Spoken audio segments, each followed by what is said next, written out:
Oke guys, selamat malam. Hari ini hari Sabtu nih ya, malam Minggu jam setengah 9 ya, tanggal 1 Oktober ya. Oke, hari ini kita akan membahas saham requestan guys ya, yaitu MLIA atau Mulia Industrindo ya. Ini cukup banyak juga di request ini. Uh, Intinya satu ya guys ya.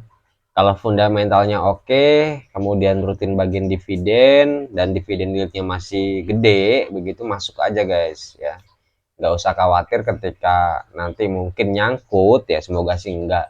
Tapi kalaupun nyangkut ya, seenggaknya ada tindakan preventif dari kita, yaitu ya dividennya begitu ya. Nah itu kalau capital gain sih nanti menyusul, tapi seenggaknya selama dividennya oke ya banyak juga orang yang minat di situ sehingga capital gainnya itu akan mengikuti begitu. Kalau dividennya oke, capital gainnya juga oke.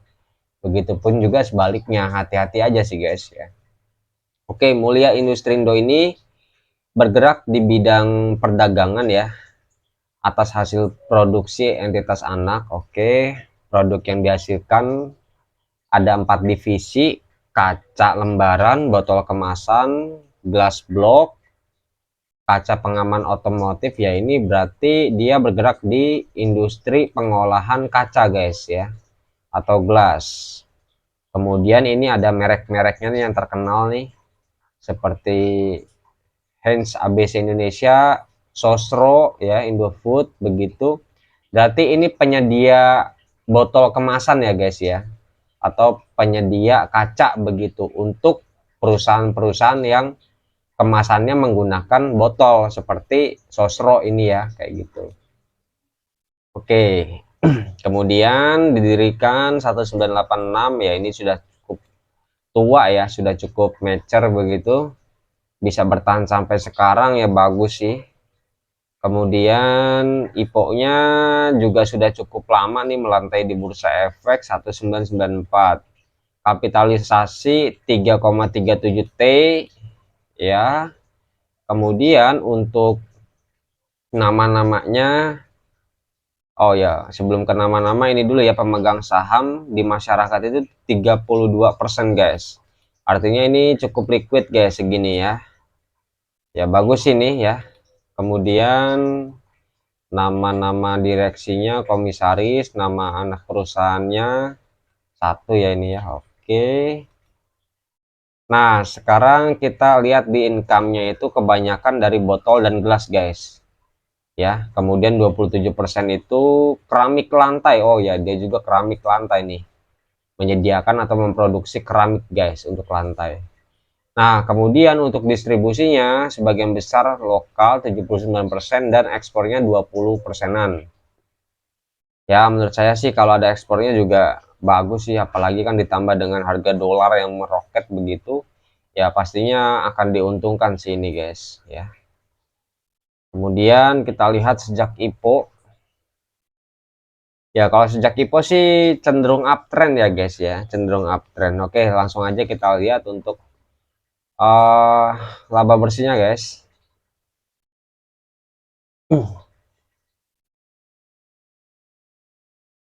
Jadi kita hari ini bincang-bincang santai, santai aja ya guys ya, karena memang bursa saham pun juga lagi tutup begitu. Ya udahlah, kita refreshing aja, refresh. Tapi seenggaknya ketika emiten yang kalian pegang itu fundamentalnya oke sih, nggak usah kalian pikirin ya. Jadi tinggal tidur aja begitu, tahu-tahu dapat dividen aja. Nah itu enak. Oke, laba bersih entitas induk 224 nih. Kalau kita bandingkan dengan kuartal 1 2022 ya cukup stagnan sini ya. Ini stagnan ya, bermain di area 200 miliaran. Kemudian kalau kita bandingkan dengan kuartal 2 2021 guys, ini di sini kita lihat ada kenaikan ya. Ada kenaikan. Ya secara fundamental sih oke, cenderung untuk mempertahankan laba bersihnya nih perusahaan ini. Kemudian untuk EPS 169 kuartalnya, nanti kita hitung untuk potensi dividen yield-nya ya dari EPS anualisnya.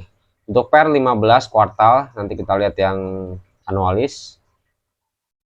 ROE 5,7 kali 2 ya 11 persenan sih ya. Kalau 11 persenan ya medium sih ya ROE-nya ya guys.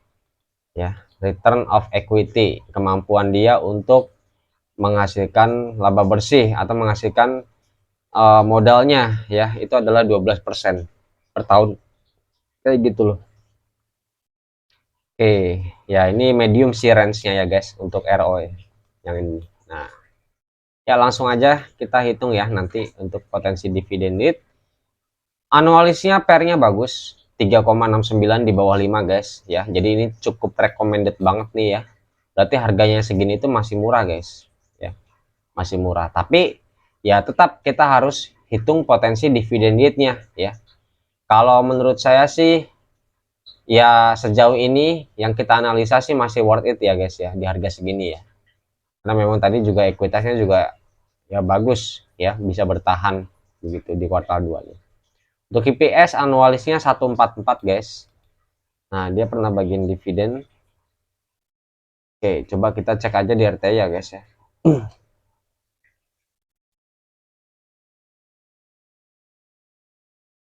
MLIA Mulia Industrindo. Langsung lihat di corp actionnya. Iya, dia tidak pernah membagikan dividen guys. Oke. Nah, menurut saya sih ini tidak worth it ya.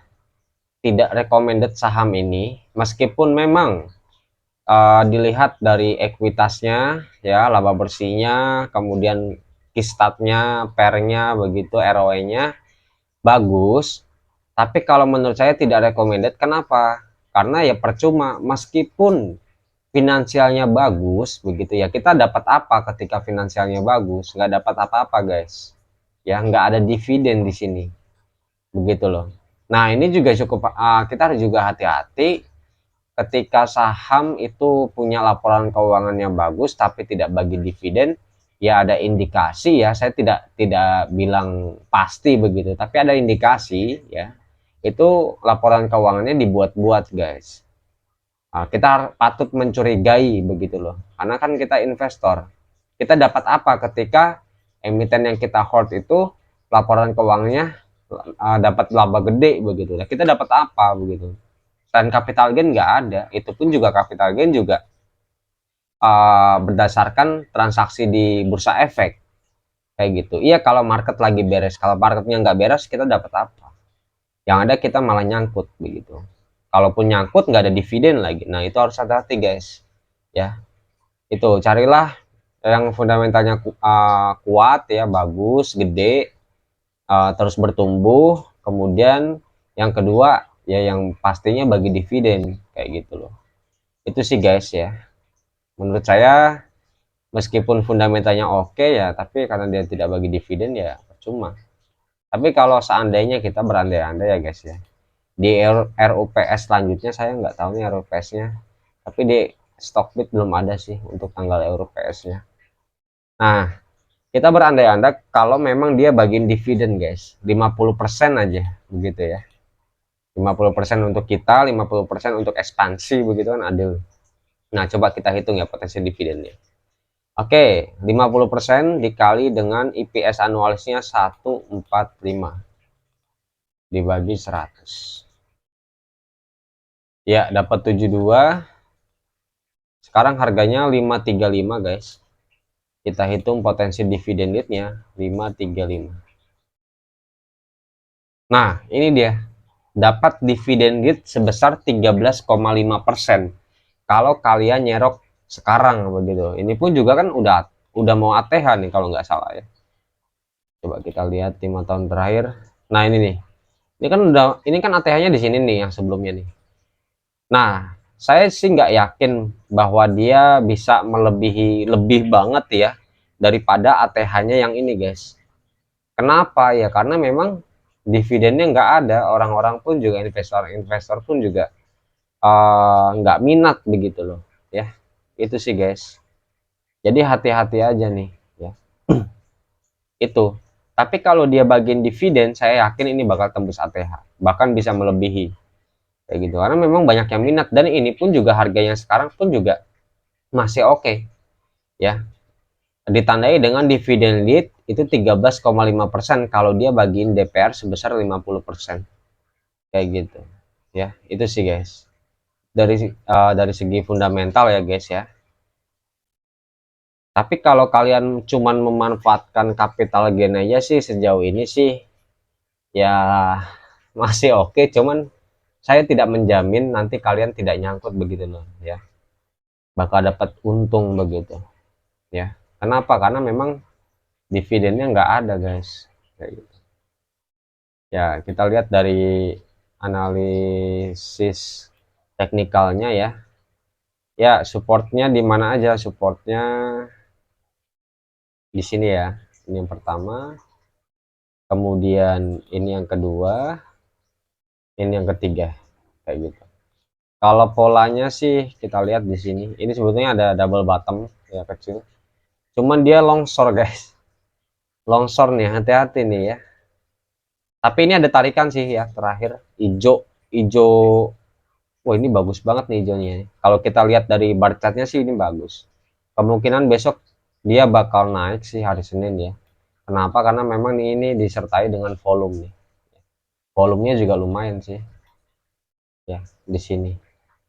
Nah, pantau aja besok. Kalau besok bisa bertahan di atas 540 ya. Kalau dia bisa bertahan di atas 540, dia bakal ke sini guys. Kita pakai range harga aja ya. Bakal